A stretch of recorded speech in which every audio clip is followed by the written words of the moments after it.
Hi, how are you doing folks? Welcome to another walk with Harvey. Now I'm afraid Harvey's not here again this week, and that's because I'm spending a bit of time in the Sperrins.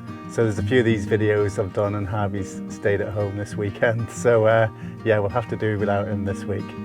So yeah, this is another walk from the Northern Ireland Unmissable Walks Knife Edge Guide, and it's walk number 29, the Mullaghaneaney Horseshoe. I hope I pronounced that right. Apologies to any native speakers. So yeah, it's how long is this? It's a 5.8 miles and it's classified as hard. Apparently it's quite boggy near the start, so the gators are all ready. So yeah, luckily with these knife edge guide, you get the map built in to the guide, which is handy because I don't have a map for the Sperrins as yet. I should probably buy one. But in addition to that, I have just downloaded the extra maps on the All Trails app. I've used the All Trails app a couple of times before. I found it quite handy, but I was using the free version, so I thought just for safety's sake I'd get the pro version, which allows you to download the map, so even if you're not anywhere where there's a signal, you can still follow the map on the phone. So we'll see how we get on with that. I've paid for 3 years in advance because I know I'll be using it a lot, so I'll see how I get on with it. I'm still deciding whether to buy a dedicated sort of GPS system, but yeah, we'll see how we get on with this first anyway before I fork out the money for that. But yeah, I better get on with it. I'll speak to you in a bit.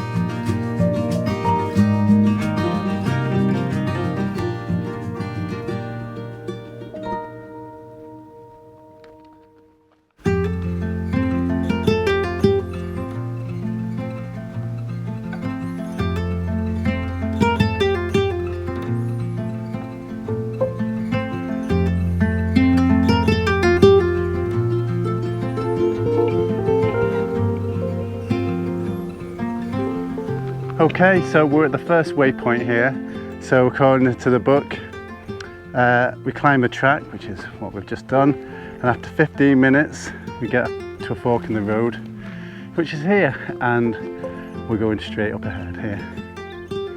I think this is the first time I've actually been on course with the times in the book. Usually when Harvey's here, we're way behind because I'm faffing about with him. But yeah, that's pretty much, 15 minutes dead on, so the book was accurate today.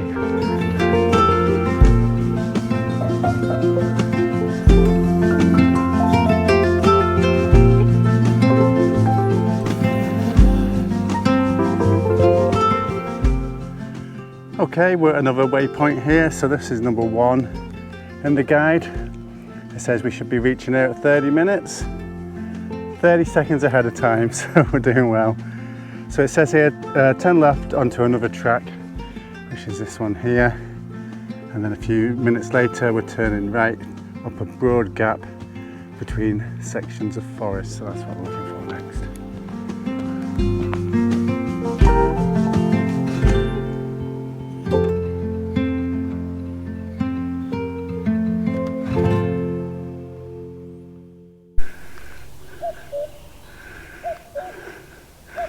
Now I just turned the camera back on because I heard that cuckoo, so I'm hoping you can hear that over the mic as well.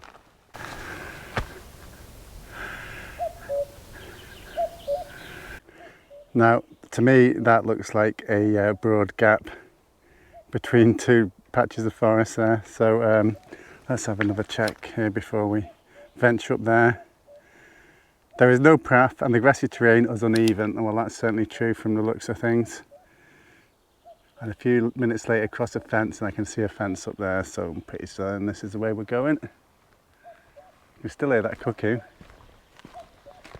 Sounds like he's got a sore throat.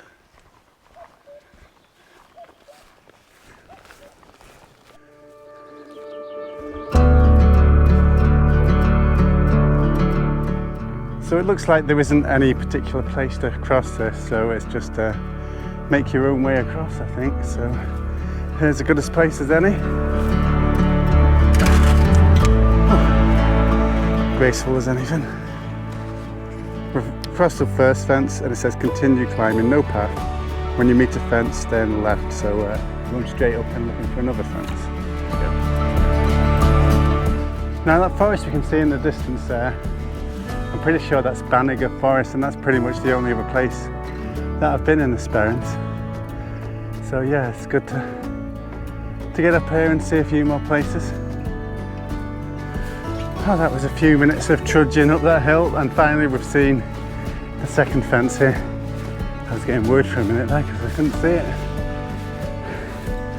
So according to the guide, we're just keeping to the left of this and following it on up the hill.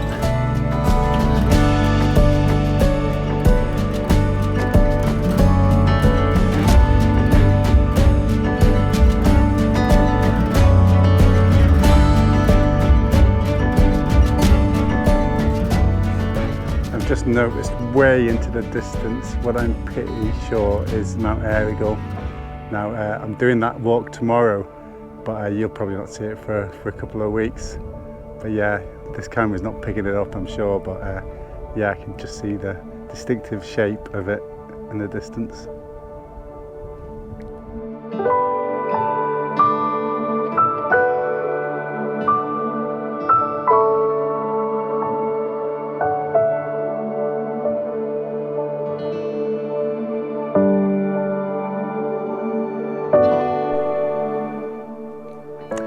Yeah, the views are really beginning to open up now. This is a great day for walking. Not too hot, bit of cloud cover, no rain as yet. Now on this stretch, it says in the book, yeah, be wary of these boggy bits. So yeah, you do have to do a bit of navigating around some of the more treacherous bits like this. So yeah, wear your gaiters, bring a pole, and you should be all right. I just did a quick check on the We All Trails app, and I seem to be a bit off the course on that, but I'm still going in the right direction according to the book anyway. So I think we're getting to our first summit fairly soon.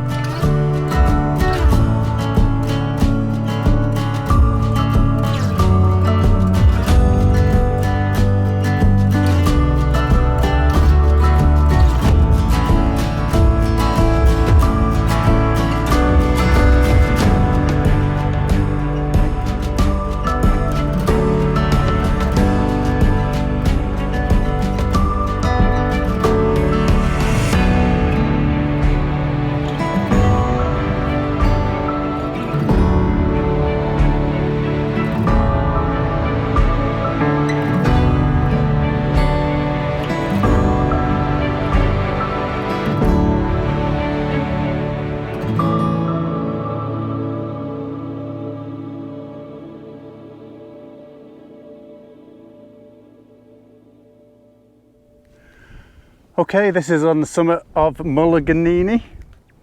So apparently we keep following this fence. There's another fence that goes off in that direction, but where they join is the summit apparently. I think that is a stone probably marks the summit there as well, I've just noticed. Quite possibly. I can't see anything written on it. I'm not climbing over just to see. But anyway, apparently we keep following this fence now all the way round past some of the other summits on the route. Apparently they're not very well distinguished. I don't think there's any cairns on top of any of them, to be honest. So next one is Ortmore. So let's keep going.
Okay, I'm pretty sure that is us at the top of Ortmore now. There's another one of these stones, and then this is where we bear left to carry on towards Spellhoke.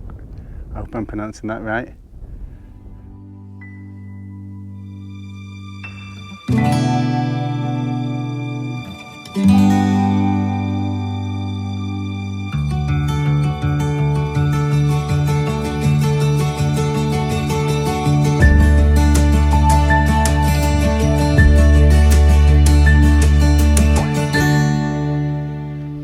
Okay, another one of these wee stones here, which tells me that we're probably on the top of Spellhoke now. Right, I'm just checking the All Trails app. I'm still going in the right direction, but my time is way over now because I've just had too much fun playing with the drone. So yeah, probably an hour different to what it says in the book at the minute. But yeah, still look to be going in the right direction. So keeping on going down this way. I think it's fairly straightforward from here. Now, I don't know if you can see this, you probably can. This the guidebook did mention these. A lot of this fencing is new, but they've just put it pretty close to where the old fencing used to be. And a lot of the old fencing is still lying loose about, and I just caught myself on that. So yeah, do be aware of these jaggy bits of metal sticking out when you're doing this walk. Would you look at that view though?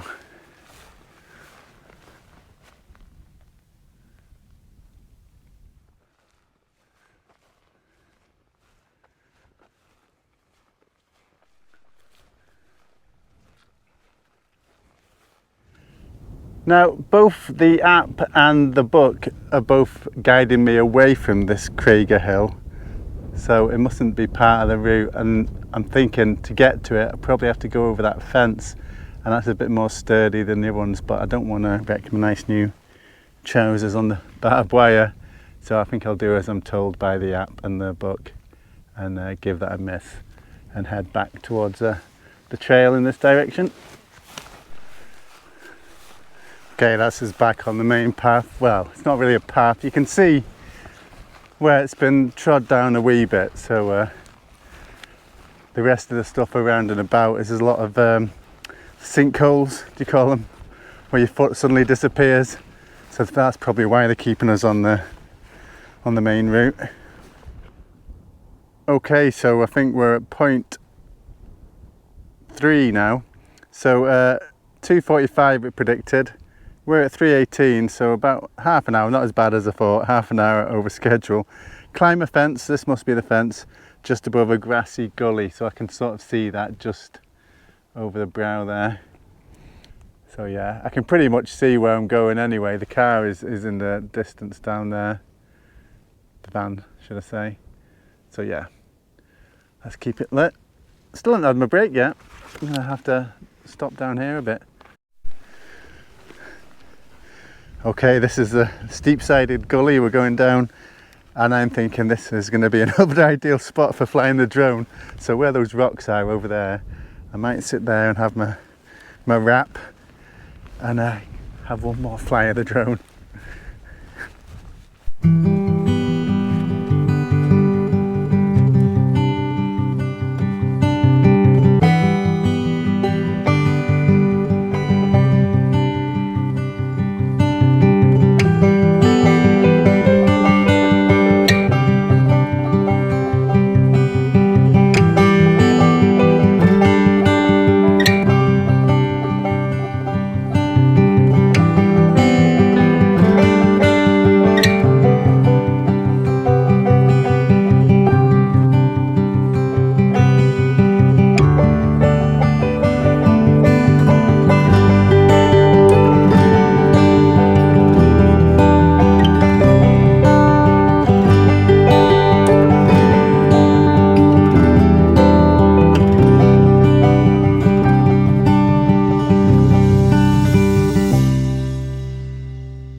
Right, finally after all the boggy sinkholes we find ourselves on a proper path again, so plain sailing all the way back down to the van, which is down at the bottom of the valley there. So probably only another 20 minutes tops.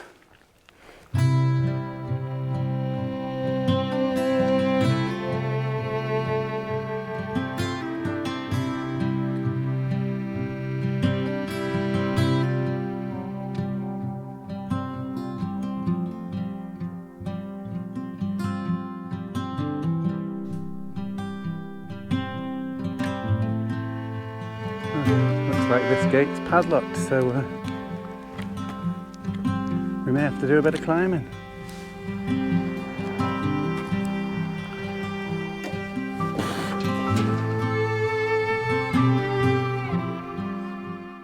Now I've just got back to the van, and it looks like I've been surrounded by cows, so don't want any trouble, boys and girls. I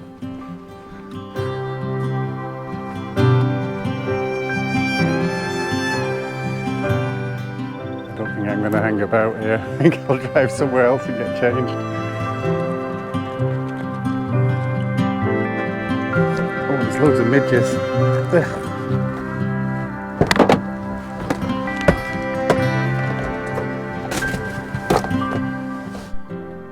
Okay, I'm inside the van now, and they're still very close.